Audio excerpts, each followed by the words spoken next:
اب وہ حدیث دیکھتے ہیں صحیح مسلم کی، اسے حدیث دجال بھی کہتے ہیں، اور اس حدیث سے ہمیں یہ بھی پتہ چلے گا کہ دجال کی ایکٹیویٹی شروع کہاں سے ہوگی۔ کچھ دوستوں نے سوال کیا تھا، پھر ہمیں بتا دیں، تو اس وقت میں نے بتایا نہیں تھا کیونکہ ابھی میں اس کے اوپر اپنی تحقیق کر رہا تھا۔ تو آج یہ میں کہہ سکتا ہوں کہ دجال کی ایکٹیویٹی کہاں سے شروع ہوگی، لیکن پہلے دیکھتے ہیں حدیث کے الفاظ کیا ہیں۔ حدیث ہے صحیح مسلم کی، اس میں محمد رسول اللہ صلی اللہ علیہ وسلم ایک دن دجال کا ذکر کر رہے تھے، تو اللہ کے نبی صلی اللہ علیہ وسلم کی آواز کبھی بلند ہوتی تھی، کبھی پست ہوتی تھی، تو صحابہ کہتے ہیں ہمیں ایسا محسوس ہوتا تھا کہ شاید وہ یہ جو پیچھے باغ ہے کھجوروں کا، وہ کہیں اس کا گروپ اس باغ کے اندر ہی چھپا بیٹھا ہوا ہے۔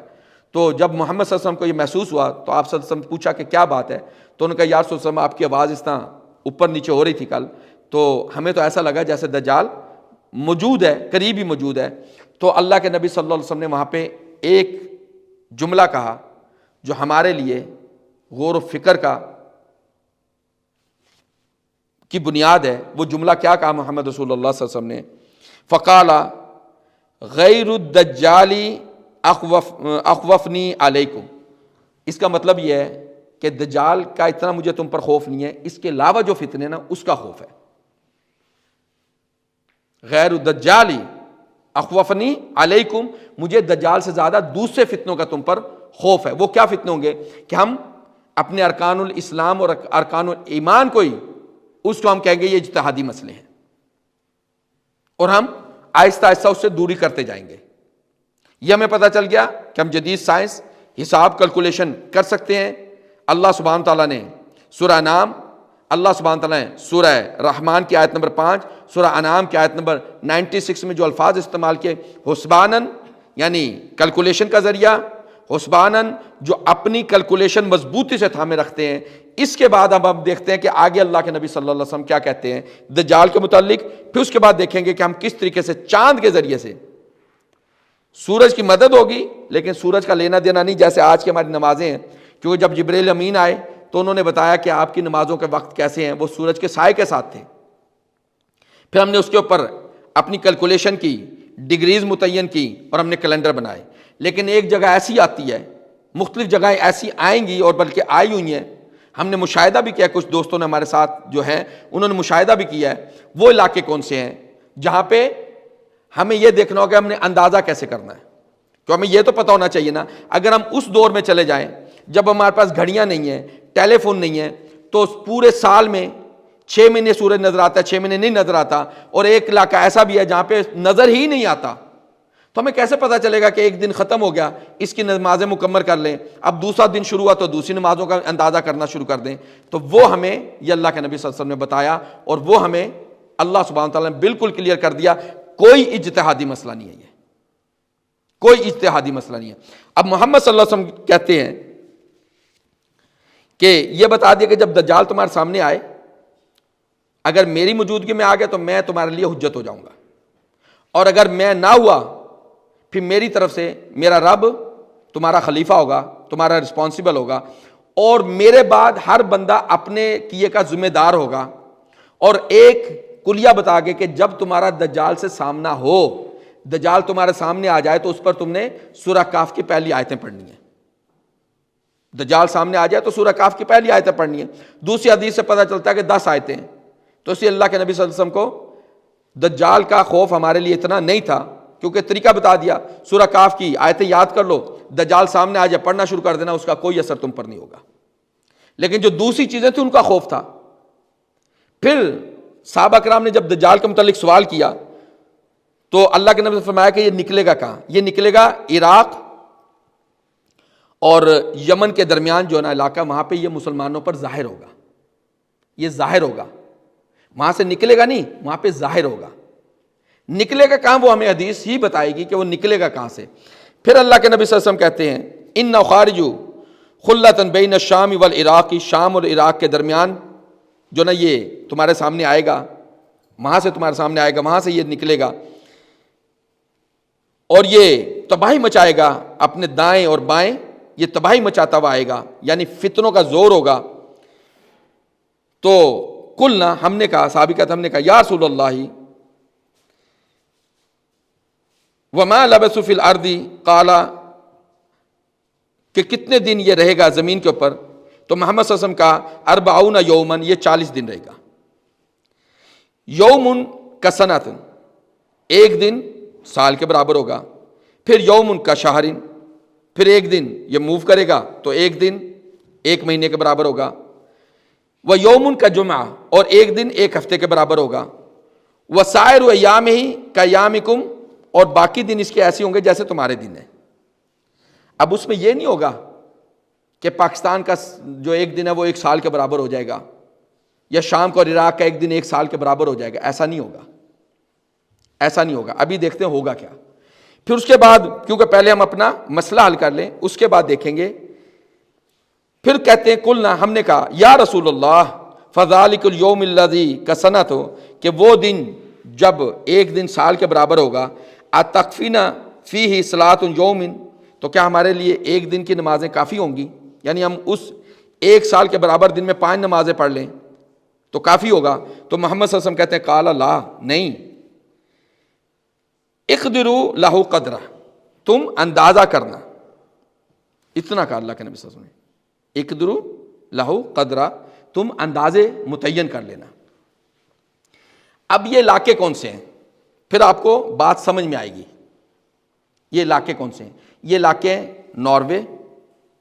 ناروے سے اوپر پولر، بلکہ ان کے نام میں آپ کو بتاتا ہوں. اور اس میں سے ایک علاقہ ایسا بھی ہے جہاں پہ سورج نکلتا ہی نہیں پورے سال، وہاں پہ سورج نکلتا ہی نہیں پورے سال. اب وہ کون سے ہیں جہاں پہ 6 مہینے رات اور 6 مہینے دن؟ ہم جانتے ہیں کہ یوم کہتے ہیں دن، اور رات کو ایک دن کہتے ہیں. اب 6 مہینے کی رات، 6 مہینے کا دن، تو یہ کیا بنا؟ ایک دن ایک سال کے برابر. اب یہ علاقہ کون سا ہے؟ یہ علاقے ہے لپونیا، ناروے، اور اس میں ہے، ناروے میں ہے لوفوتن، سینجا، ترومزو، کاپو نارتھ. پھر سویسیا یعنی سویڈن، فن لینڈ، اور جنوب نارد رشیا کا نارد، اور سربیا. یہاں پہ 6 دن کی رات ہے، 6 مہینے کا دن ہے. اور جو کچھ آئی لینڈز ہیں جس میں نووایا ہے، زیملیا ہے، رنجل ہے، اور ایک اور چھوٹا سا مطلب وہ کیا کہتے ہیں اس کو، جو آئی لینڈ ہے وہ ہے ناردل آئی لینڈ، یا نارد آئی لینڈ، جو آئی لینڈ کا جو نارد ہے. اور پھر ہے گرے لانڈیا، اور نارتھ جو ہے نا وہ ہے الاسکا کا. یہاں پہ 6 مہینے رات، 6 مہینے دن. اب جب 6 مہینے رات ہے تو اللہ کے نبی صلی اللہ علیہ وسلم فرمایا کہ تم اپنے دنوں کا تعین کر لینا، منزلیں مقرر کر کے ایک دن. اب یہ کیسے پتہ چلے گا؟ اور مجھے سب سے زیادہ شوق اس وقت لگا، جو علاقہ جو بھی میں آپ کے سامنے اس کا نام بھی ذکر کروں گا، وہاں پہ سورج نکلتا ہی نہیں. تو اس علاقے کو وزٹ کرنے کے لیے جو انسٹرکشنز آئی ہیں وہ یہ ہیں کہ آپ جو چاند کے فیزز ہیں، جو منزلیں ہیں، اس کا خیال رکھنا، کہ جب چاند 14-15 کا ہوگا تو وہاں پہ روشنی چاند کی ہوگی. اب ہم دیکھتے ہیں کہ جب اللہ سبحانہ تعالیٰ نے کہا کہ جعل الشمس ضیاءً، ہم نے سورج کو تو روشنی بنائی، اور والقمر نوراً، اور قمر چاند کو ہم نے نور، کہتے ہیں کہ اپنی روشنی نہیں ہوتی، جیسے نور منیر اس کی اپنی روشنی، وہ سورج کی روشنی لے گا. اس کے بعد چاند دنیا کا کوئی بھی حصہ وہاں پہ نظر آئے گا، سورج نظر نہیں آئے گا. اس لیے چاند کی منزلیں جو اللہ نے کہا قدرہ منازل لتعلموا، تاکہ تم جان لو. اب وہاں پہ ہمیں کیسے پتہ چلے گا 1 سال ہو گیا؟ کیوں اللہ کہہ رہے ہیں لتعلموا عدد سنین؟ تو اس چاند کے ذریعے سے ہمیں پتہ چل جائے گا کہ اس کی سورج کی روشنی پڑی ہے، یہ پہلے دن کا چاند ہے، یہ 2 تاریخ ہو گئی. جب چاند 2 تاریخ کا ہوگا تو ہمارا دوسرا دن شروع ہو گیا. ہم اس کے اندر اپنی نمازوں کی مقدار رکھ لیں گے کہ 5 نمازیں ہم نے کیسے پڑھنی ہے. پھر تیسرا دن، اس طرح پورے مہینے پورے سال اپنی نمازیں اپنے وقت میں پڑھیں گے. لیکن اگر ہمیں ایسٹرونومی کا علم ہوگا، اور اس کے لیے ضروری نہیں کہ ہمیں کیلکولیشن جو ہے نا وہی لینی ہوگی، ہم کیلکولیشن اپنی آنکھ کے ذریعے سے بھی کر سکتے ہیں، لیکن آج سہولت ہے ہمارے پاس تو ہم اس کے ذریعے سے کریں گے۔ اب دیکھتے ہیں دجال کی ایکٹیویٹی۔ تو یہ تو آپ کو تقریباً کچھ لوگوں کو پتہ چل بھی گیا ہوگا اور کچھ لوگوں کو بھی پتہ چل جائے گا کہ دجال کا جو پہلا دن جہاں سے وہ شروع کرے گا، اس کا اللہ کے نبی صلی اللہ علیہ وسلم نے فرمایا کہ اس کا جو ایک دن ہوگا وہ 1 سال کے برابر ہوگا۔ ایک دن 1 سال کے برابر ہوگا۔ اور ایک دن جو 1 سال کے برابر کون سے علاقے ہیں؟ وہی ہے ناروے، سویڈن، یہ ہے۔ اور یہاں پہ اس کی کامیابی کیا ہوگی؟ مثال کے طور پہ ایک جگہ یہاں پہ اٹلی میں بھی ہے، اور اس علاقے میں 200 سے کم لوگ رہتے ہیں، وہاں پہ بھی نومبر سے مارچ تک سورج نظر نہیں آتا۔ اور جن لوگوں نے یہاں پہ یورپ میں سفر کیا وہ جانتے ہیں کہ سویڈن، ناروے، یہ بہت بڑا علاقہ ہے، جنگل ہی جنگل ہے، جنگل ہی جنگل ہے، اور یہاں کے لوگ آبادی بہت کم ہے۔ اور محمد رسول اللہ صلی اللہ علیہ وسلم فرمایا کہ جنوں کی رہنے کی جگہ وہ جنگل ہے۔ اور کہاں پہ رہتے ہیں؟ یہ بلوں میں رہتے ہیں، جیسے سانپ کا بل، چوہے کا بل ہوتا ہے نا زمین کے اندر، یہ ایسے بلوں میں رہتے ہیں۔ تو جو دجال کے جو ساتھی ہوں گے وہ کوئی مومنین تو نہیں ہوں گے، انسان نہیں ہوں گے، وہ جو اپنے شعبدے دکھائے گا، تو شیطان جنوں کا ایک ٹولہ اس کے ساتھ ہوگا، اور انسان آبادی جہاں کم ہوگی وہاں کے لوگ، اور یہ جانتے ہیں جو لوگ یہاں پہ یورپ میں رہ رہے ہیں کہ ان علاقوں میں فن لینڈ، آئی لینڈ، ناروے، سویڈن، یہاں پہ یہ میرا اپنا مشاہدہ، ذاتی مشاہدہ بھی ہے کہ لوگ سائیکولوجیکلی بہت اپسیٹ ہیں، سائیکولوجیکلی بہت اپسیٹ ہیں۔ جب یہ دجال آئے گا سامنے تو یہ لوگ بڑی آسانی سے اس کی بات مان لیں گے، کیونکہ پھر اپنے شعبدے دکھائے گا شیاطین کی مدد سے، اپنے شعبدے دکھائے گا۔ تو یہاں سے میں یہ پتا چل گیا کہ دجال اس کا جو علاقہ ہے وہ یہ اسکینڈینیویا والا علاقہ ہے جہاں سے اس کی ایکٹیویٹی شروع ہوگی، اور اس کی ایکٹیویٹی ختم کہاں میں ہوگی؟ وہ آئے گا جب شام کے علاقے میں آئے گا، عراق کے علاقے میں آئے گا، اور لد کے مقام پر، یہ لد اسرائیل میں ہے، وہاں پہ اس کی ایکٹیویٹی ختم ہو جائے گی، عیسیٰ بن مریم اس کو قتل کر دیں گے۔ اس ساری ڈسکشنز میں جو ایک بات ہمیں پتہ چلی ہے کہ اگر ہم چاند، ہر شہر اپنا چاند دیکھے تو کبھی بھی 2 مہینے یہ 29 کے نہیں ہوں گے۔ وہ کون سے 2 مہینے ہیں؟ رمضان کا مہینہ اور ذوالحجہ کا مہینہ۔ اور 29 جو ہم نے حدیث بیان کی کہ انما شہر، کہ جو مہینہ ہے چاند والا جو مہینہ ہے وہ تو ہوگا ہی 29 کا۔ تو آج ہمیں سائنس یہ بتاتی ہے کہ جو چاند کی 3 روٹیشن ہے اس میں ہمیں ایک کی ضرورت ہے، تینوں جاننے کی ضرورت نہیں ہے۔ وہ جو زمین کے گرد سفر کرتا ہے اور اس کو اپنی ایک روٹیشن مکمل کرنے کے لیے 29 دن 12 گھنٹے 44 منٹ اور 3 سیکنڈ چاہیے۔ یہاں تک سائنس نے ترقی کی ہے، 29 دن 12 گھنٹے 44 منٹ اور 3 سیکنڈ میں اپنا ایک چکر مکمل کرتا ہے۔ تو اس لیے 29 سے نیچے تو جا نہیں سکتا۔ اور اس کے بعد 29 کے بعد یہ ہو سکتا ہے کہ پہلا مہینہ 29 کا، دوسرا مہینہ 29 کو، تیسرا بھی 29 کا مان لیں گے، چوتھا نہیں ہو سکتا، چوتھا نہیں ہو سکتا۔ کیوں؟ جب یہ کیلکولیشن آپ دیکھیں گے تو اس میں آپ کو پتا چلے گا کہ چوتھا مہینہ ہو ہی نہیں سکتا۔ اس لیے ہمارے پاس کچھ بھی نہ ہو تب بھی دنیا کا کوئی بھی علاقہ ہو، ہمارے 5 ارکان کبھی ڈسٹرب نہیں ہوں گے، لیکن اگر ہم حدیث نبوی صلی اللہ علیہ وسلم کو دانتوں کے ذریعے سختی سے پکڑ لیں، کیونکہ محمد صلی اللہ علیہ وسلم نے کہا تھا میں تم کو ایسے راستے پہ چھوڑے جا رہا ہوں جس کی راتیں بھی دن کی طرح اجالی ہیں۔ تو جو بھائی، جو شیوخ جو یہ کہتے ہیں کہ نہیں ہم حساب کیلکولیشن نہیں کریں گے، تو پہلی بات ان سے یہ، اگر کیلکولیشن نہیں کرنی تو نمازوں کی کیلکولیشن کر کے، اب یہاں پہ تقریباً 10-12 دن ہو گئے ہیں سورج نظر نہیں آ رہا، لیکن ہم نمازیں وقت پہ پڑھ رہے ہیں، تو یہ بھی تو کیلکولیشن ہے۔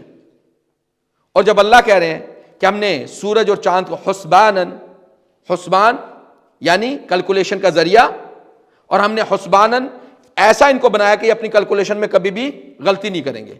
جس دن انہوں نے غلطی کرنی ہے اس دن جمع الشمس والقمر، کہ چاند اور سورج آپس میں ٹکرا جائیں گے، وہ آخری دن ہوگا۔